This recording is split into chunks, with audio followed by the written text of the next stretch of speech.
Hello and welcome back to Off the Line. We are back after a small hiatus. I'm sure a lot of you guys must have noticed. It's been a crazy year.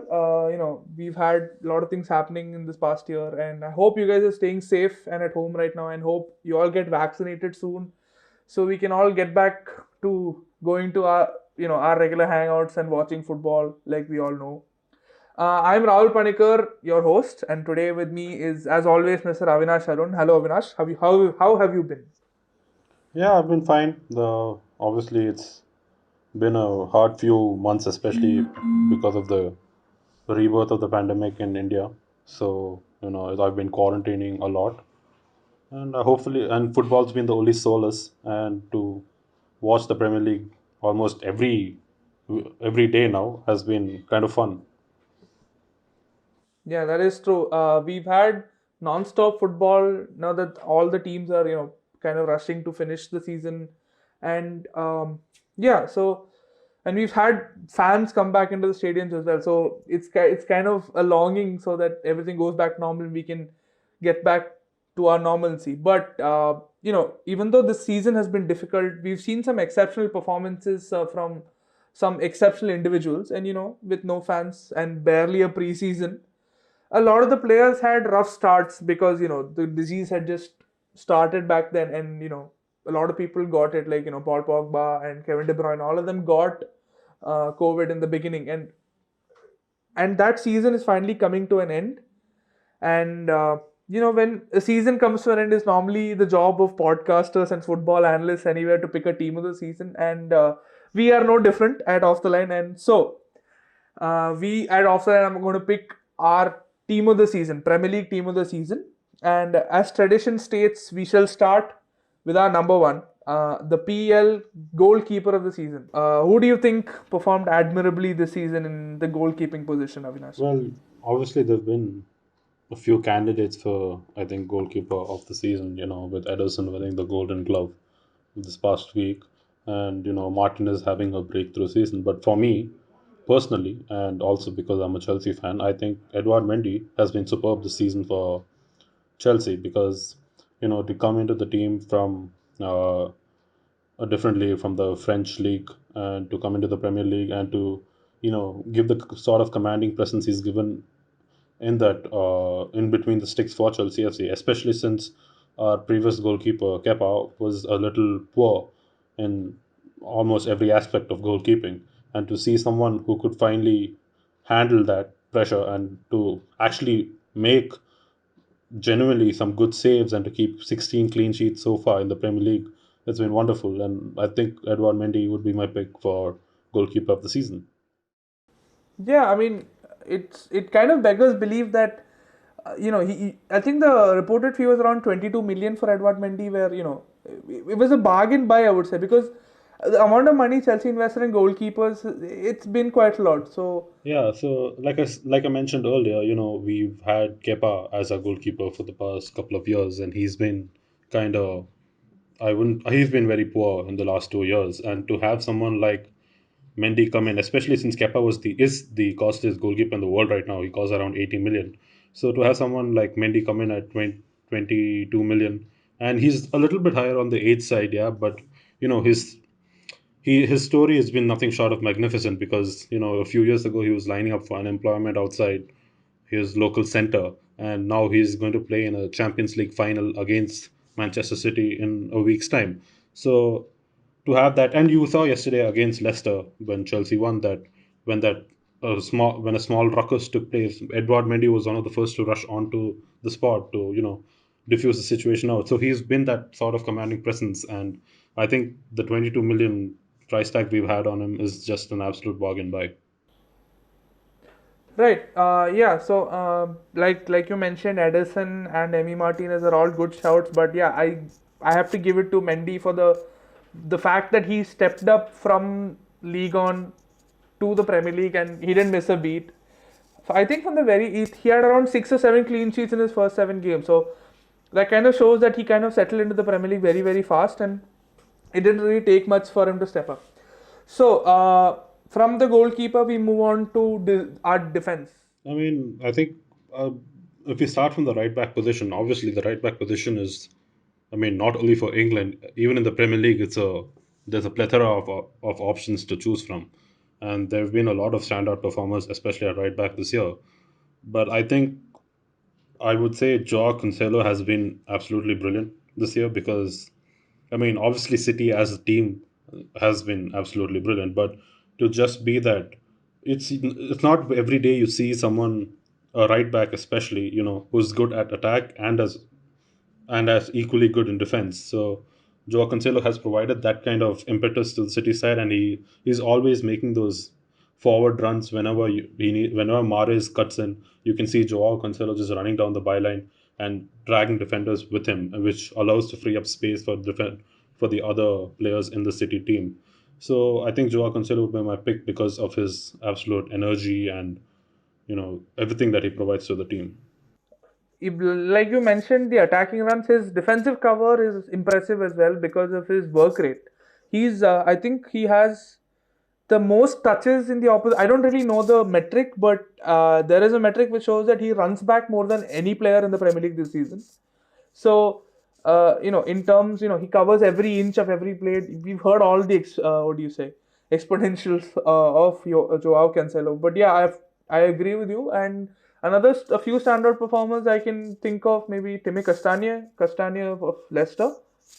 In the right wing back slot, whenever Brendan Rodgers chooses to play that 5-3-2 formation with Iheanacho and Vardy up front, he's a good cover on the right back slot as well. I think another main point as to why I think Cancelo is good is because he's also played at left back a few times this season when Kyle Walker has debuted at right back for City, and he's performed equally well. I mean, the last person I saw who played really well at both right back and left back was Aspilicueta, and I mean, obviously Aspilicueta was more of a defensive player, but for Cancelo, you can see that he's really good in with both feet and at both ends of the pitch. So I think he's a very good player and one to watch out for in the future. True, true. Yeah, so moving on from right back to our centre back slots, our two centre back slots. Again, one of those two will probably be pretty obvious, but then again, I mean, yeah, Ruben Diaz has just been, an absolute wall this year.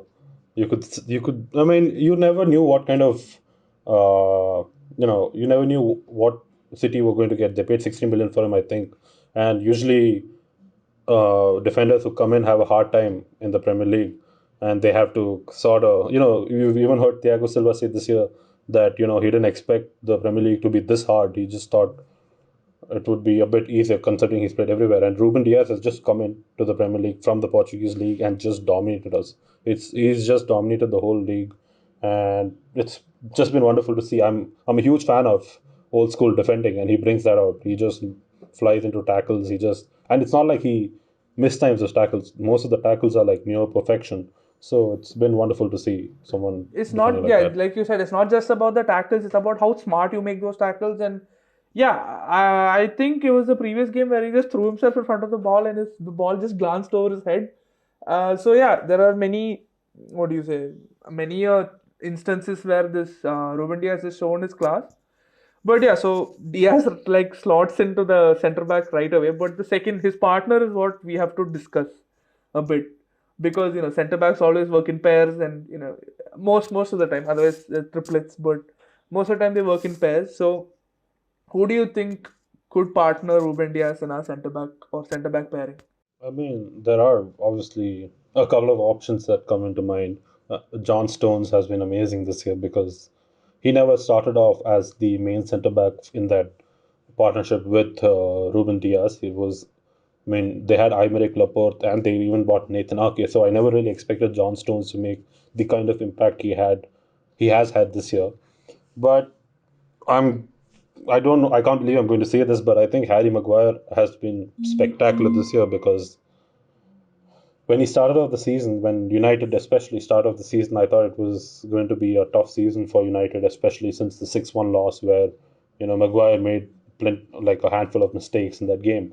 So I thought it was going to be a hard year for Maguire and for United. But to see the way he's just pulled himself back and he's been the captain for most part of the season for Manchester United, and to see him, you know, he's basically dominated. He's played. I think he's the most played footballer of the current season. He's played almost every game of United's whole season, including the Europa League games and the Cup games. And with that longevity, I think he's had a wonderful year. Right. Yeah. I'm again. I agree with you. But even though Maguire is a good pick, there are a couple of others as well. But yeah, I agree with what you said. You know, the more than how rocky his season's beginning was, it's more about how he controlled it throughout the middle.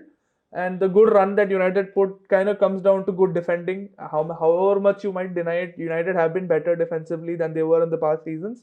Even though we've conceded more goals, we've looked more assured on the ball. So yeah, I kind of understand where you're coming from with Maguire, and we're really missing him right now because because of the injury he picked up recently, and the past two games were kind of rocky without Maguire in the back. But I kind of want to suggest Wesley Fofana as well because he has been playing very well for Leicester, and Leicester scouts. I don't know what manual they follow, but I'm pretty sure everybody should be picking up on that because those guys have been picking up diamonds and they've been polishing it so the big clubs can just go buy it. I think they've bought Riyad Mahrez and Golo Kante for a combined 2 million and sold them for around 100 million, which is an insane amount of money. So there is that, and Fofana kind of stepped up to the big leagues very very smoothly, like how Edward Mendy did. Uh, you know, so I want to suggest Wesley Fofana as an alternative to Harry Maguire. I can't believe I'm saying that. If me being a United fan, I respect Maguire a lot, but with this season's output, I kind of think Wesley Fofana deserves a place. I mean, yeah, he has been a very good player this year, and like you said, it's not like we both mentioned, it's not easy to just come into a different league and perform considerably well. I mean, I'm just surprised at how well Maguire's done because I'll be very honest with you, I really don't like Maguire. I've never liked him for the past couple of years, and I think he's a bit overrated and overpriced. But to see him, but I I can't not give credit where credit is due. He's been really wonderful this year, and that's why I chose him as my pick. But I'm more than happy to have Fofana in the team because, like I said, Right. I don't really care for Maguire. Personal relations aside, I think we have to be a bit objective about this. So yeah, I think Wesley Fofana can slot in next to Ruben Diaz, even though John Stones can make a good case. So we have a lot of options here, but still, I think both of us are pretty happy with Diaz and Fofana. But yeah, moving on from our centre back to our left back. Now, the left back slot again, we've seen a lot of good performers, but there were quite a few standouts. Again, who do you think performed better in the left back position? Yeah, I mean, there Because I have have a few been names. a few good performers. Obviously, I know who the best performer is because that's all I've been seeing on social media for the past few months as to how good this guy's been performing on the left back slot. But other than that, there are a few good performers this year. Like I think Ben Chilwell has done fantastically well, especially since coming to Chelsea. Once he was signed by Frank Lampard, he was signed to be part of a four-man system in the back, and then Thomas Tuchel comes in, and we all know what's happened because he prefers a wing back sort of situation, and then he's had to adapt his game more as so he could become he could be a starter in the team because Marcus Alonso is obviously better as a wing back. I mean, to be honest, Marcus Alonso can only play wing back. I don't think he can defend. And yeah, so Ben Chilwell's had to adapt his game, and it's been fun to watch Ben Chilwell play this year. And it's only an upward curve for him from the next season on. But yeah, like you mentioned, he's still young. He has still a lot of room for improvement. But yeah, I don't think we should kind of prolong this. Just go ahead and say that Luke Shaw kind of takes the cake for the best left back in the league. Yeah, I mean, without a doubt. Like in terms of pure statistics alone, he's been good, but stats can often be a little bit deceiving because they don't really tell the whole picture. Uh, More of how he's been playing good this season, it's been how improved he's been from last season, and he's definitely got his mojo back. And now he's always had that attacking flair about him, but he's been tracking back a little bit more, being a little more energetic in defense, and all that kind of adds up to those crazy assist numbers. I mean, sorry, the crazy chances created numbers. He's created, as of April end, I think it was, as of the end of last month, he's created 66 chances in the Premier League, which is the same as what Lionel Messi created in La Liga. Which I don't know if there's a fair comparison to draw because Messi is Messi, but anywhere close to those numbers is good. And I think Luke Shaw has been phenomenal this season, and credit where credit is due for him. I mean, I'd also like to say that he's not just. I mean, let's just give a shout out to the other left backs. I think there's been a lot of good left backs this year, but the only problem is that Luke Shaw has been very consistent.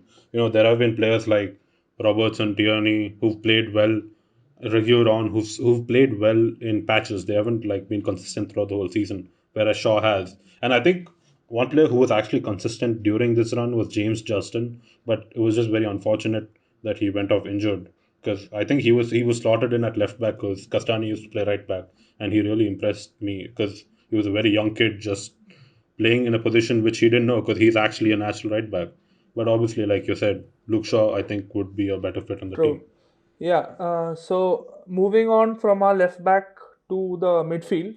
Midfield we can divide it into two. We can talk about our defensive midfielder and two center midfielders as such. So for our defensive midfield position, again, we've had actually this has been a pretty surprising year in terms of CDMs because we've had a couple of standout performers, I would say, for that CDM role alone, and more so than the other seasons. We've had the likes of Wilfred Ndidi, we've had Golo Kante, we've had Souček, we've had a lot of names in propping up in the CDM position. But I listed out three names right now. So who do you think performed well enough to get into a team of the season slot? I mean, yeah, like you said, Ndidi and Conte. The whole point, well, the main part of the CDM position is that not a lot of people notice how well a CDM plays. Everyone's more like focused on goals, assists, clean sheets, etc. They forget that the CDMs are the linchpins of the team. If a CDM plays bad, I mean, chances are that your team's playing bad that game.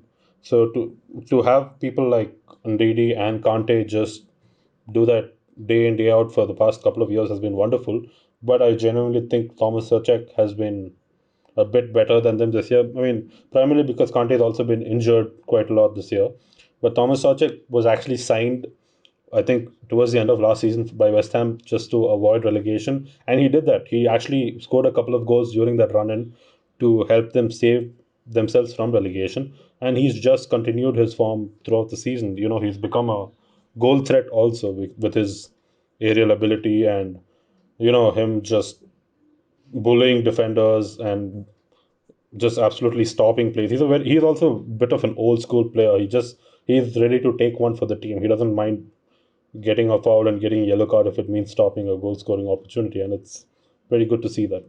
Plus, he also breaks up attacks, which again, most stadiums are required to do that, but he can also start attacks, which is an added bonus that you have when you have a CDM. I think Sergio Busquets kind of played the same role in the old 08-09 Barca season, where he used to act as a cover for the defenders as well as a starting point of attack, which is an added advantage that you have as a CDM. So even though the old adage kind of goes, a quarter of the world is covered with land and the rest is covered by N'Golo Kante.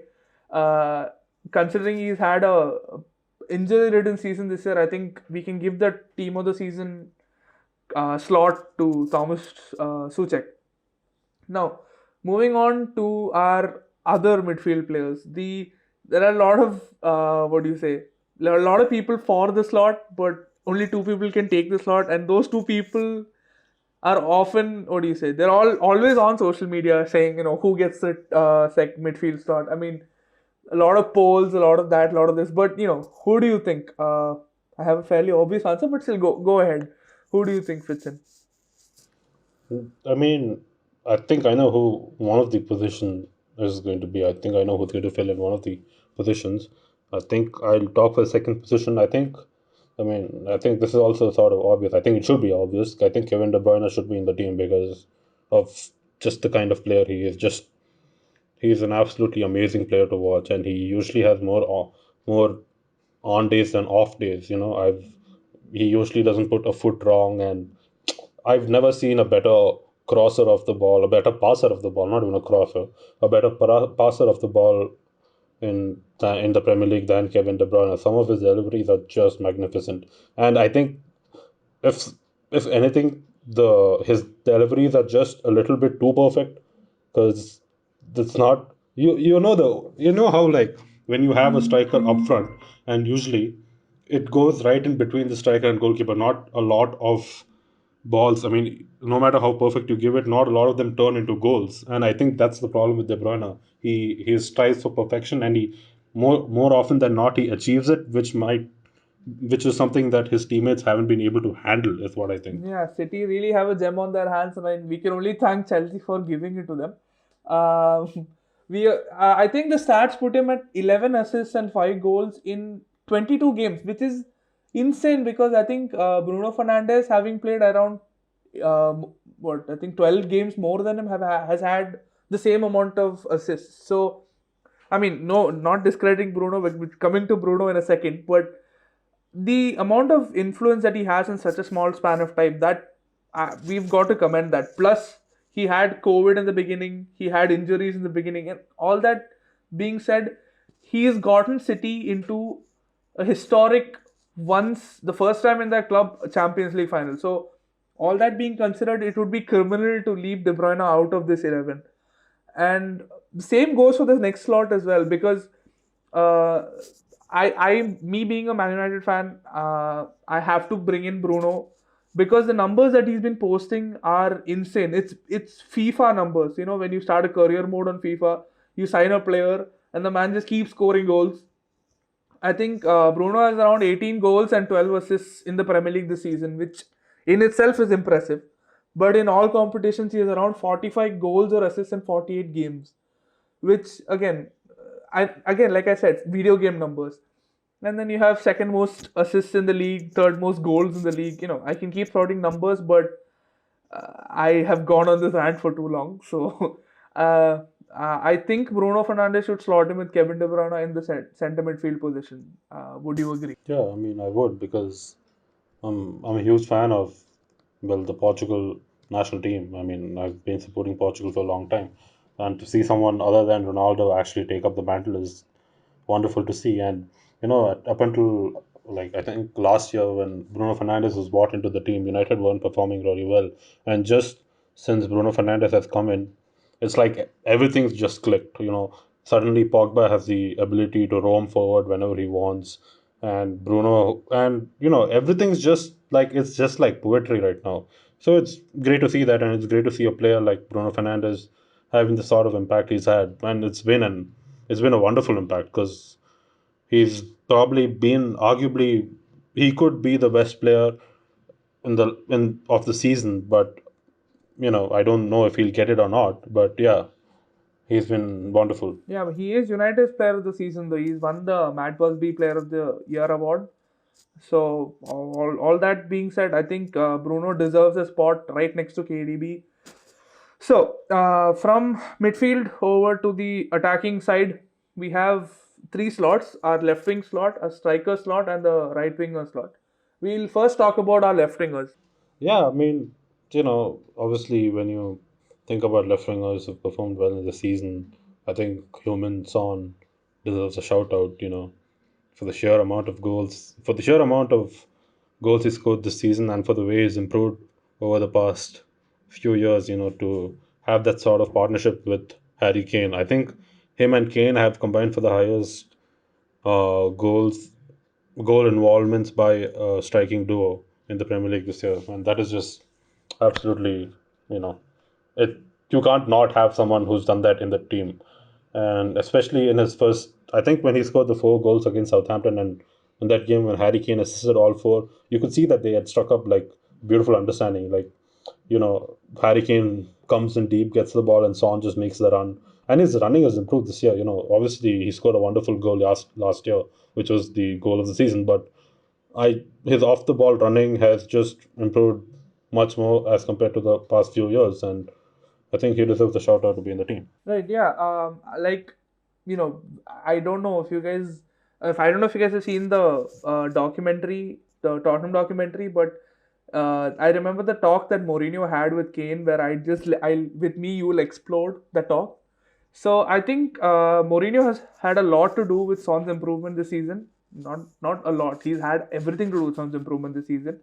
Mourinho has always been in the business of creating those dynamic duos, be it Lampard and Drogba in Chelsea or Milito and Snyder and Inter Milan. You had those duos being developed wherever Mourinho goes, and I think he's had his best duo. I wouldn't say best duo yet. I think Lampard and Drogba still gets that, but he's had a he's created an amazing strike partnership with between Harry Kane and Heung-min Son, and Son plus Kane equals dynamite. So goes the equation. I would like also to give a small shout out to Marcus Rashford, who's had a he's had a quieter season compared to his last year, where he had a career best return in the previous season. He's been slightly off the pace considering he's never been pain free in the past 2 years. That's the quote. And but he's still been contributing. I think he's around 30 goal contributions this season. So all that being said, I still I think Rashford deserves a small shout out, but Heung-min Son kind of slots into that team. He kind of walks into that team. I mean, yeah, Rashford has done pretty well, and also considering all the humanitarian issues he's taken up this year, he's been wonderful in the past year too. He's been, setting up camps and donations, and he's been feeding families in need. So it's been wonderful to see a player take up an initiative, and hopefully you see more players doing it in the future. Yeah, actually, yeah, that's a good thing. I kind of forgot to mention that, especially considering the economic situation that we're in. All that being said, it's wonderful to see a person in that position kind of take up that responsibility. Yeah, yeah, I totally forgot about that. But yeah, thank you for reminding me about that. So, moving on to the right wing slot, we've had a couple of good players. Every position has had a couple of good players. So, let's just get to it. Right wingers. Yeah, I mean, like you said, every position has had good players. I mean, that's the standard of the Premier League. Every team has at least, you know, every team brings out the best players in their positions. And I think this year, in the right wing position, there have been a few standout players. I think Phil Foden has been amazing because, I mean, I know last year was his breakout year, but this year he's been just like, he's upped his game to another level. He's been built a generational talent, and that's not a small billing.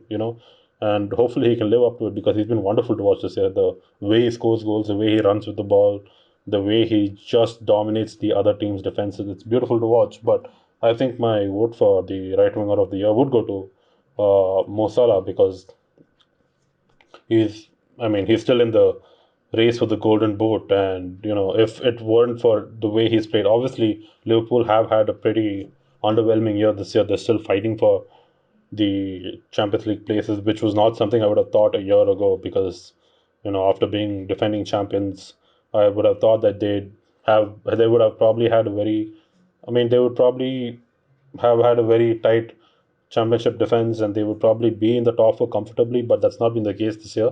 And I mean, if it weren't for the goals of Mo Salah, I don't think they would even be in with a shout. I mean, obviously there was a small time when Diogo Jota was playing really well, but then he had to go off injured, and it was back to the Salah, Firmino, and Mane partnership, and with the other two not firing as consistently, it was up to Salah, and I think he's done tremendously well.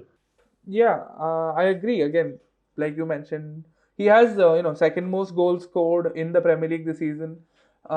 He's been the only bright spot in Liverpool's dismal season. All that being said, but yeah, the thing is, he's again, like I mentioned with Bruno, he's again been posting crazy numbers for the past 3 seasons. Salah has been performing at a level where you can say this season is subpar, where he scored around 20 goals. So considering this, that's the standard he's been setting. So yeah, I have to say Salah goes into our team of the season as well. Another person, actually two people I'd like to give a shout out to. First is Riyad Mahrez. Again, Mahrez kind of plays flexibly on the right and left wherever Pep Guardiola feels like playing him. But he's been predominantly operating from the right, and he's been an important player in City's run to the Champions League as well. No, I mean, yeah, I agree with you. I mean, Riyad Mahrez does. I mean, it's you can see the shades of the Leicester Riyad Mahrez in this season. With the fancy footwork and the dribbling past the defenders and score, curling in those beautiful goals. I think, yeah, Riyad Mahrez has finally, reached the standard Pep Guardiola and Manchester City expected from him. And when you have a team of these kind of superstars, it's not really hard to not win the Premier League or the Champions League, and they might just do it. They might just do it, yeah. And actually, another player I'd like to give a kind of shout out to is Mason Greenwood. He's not been the best at his best, which is frightening because of the because of the talent that the kid possesses. But he's been performing well in the past few months, considering the start to the season that he had. Getting called up to the England squad and then getting dropped from the England squad. A lot of drama behind, and the English press kind of hounding him. All that noise, and still performing at this level at 19 years of age, it requires a lot of mental fortitude, and the same goes for Phil Foden as well. Now, moving on to our striking position, the main number 9. um there are a lot of, again, there are a lot of players who've performed well. You have your Patrick Bamford of Leeds, and you have Jamie Vardy again, always amongst the goals, the king of shithousery, all that. Then you have Edinson Cavani, who, I think he made it 10 goals with that wonder goal against Fulham yesterday.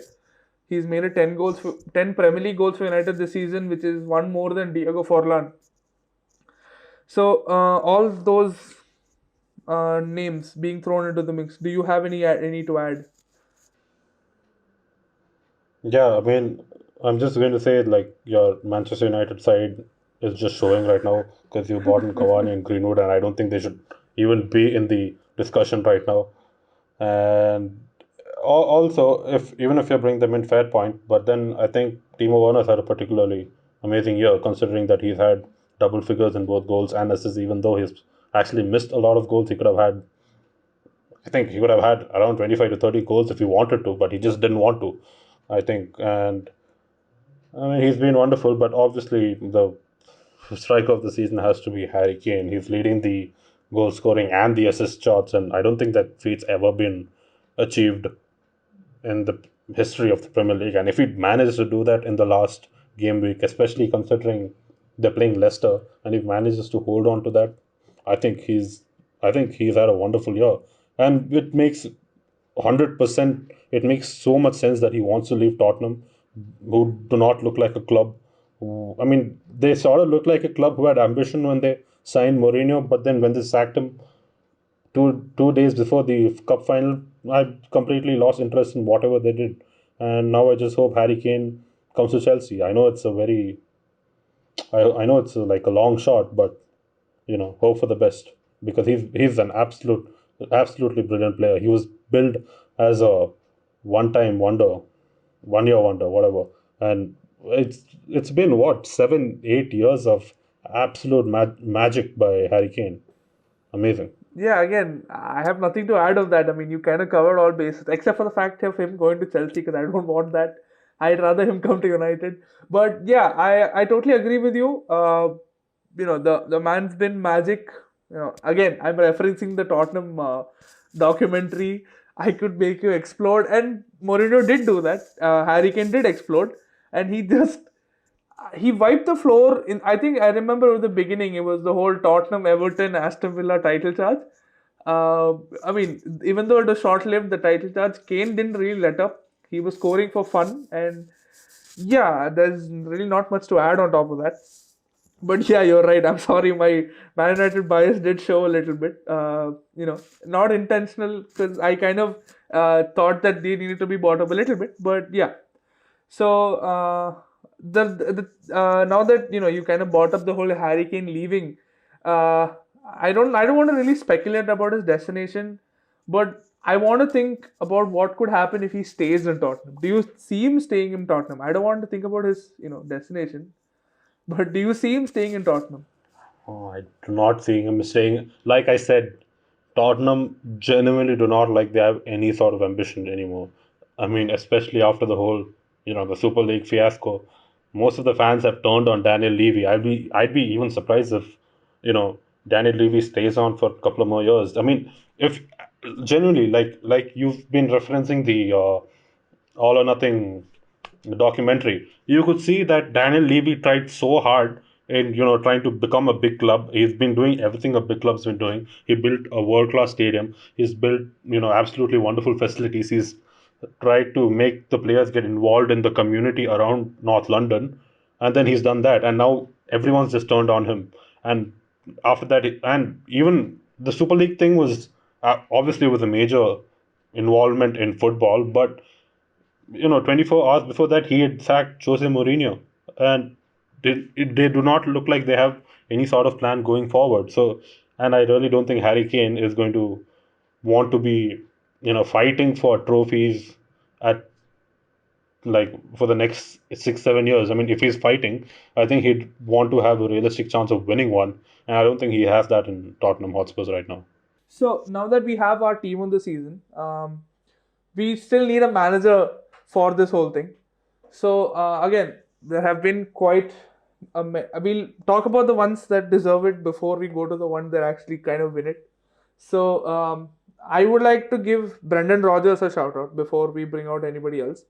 What the man did with Leicester in the past 2 seasons, people kind of thought the 2015-16 season was a fluke with Ranieri coming in and those players kind of winning it just on a fluke, which I didn't really believe it at the time. But when that whole drop off happened with Claude Puel, I kind of bought into it. But then Brendan Rodgers came in and they revitalized the squad again with smart buys, not impulse big buys, and how he's managed the team. I think he kind of deserves a shout out at least to the whole manager of the season debate.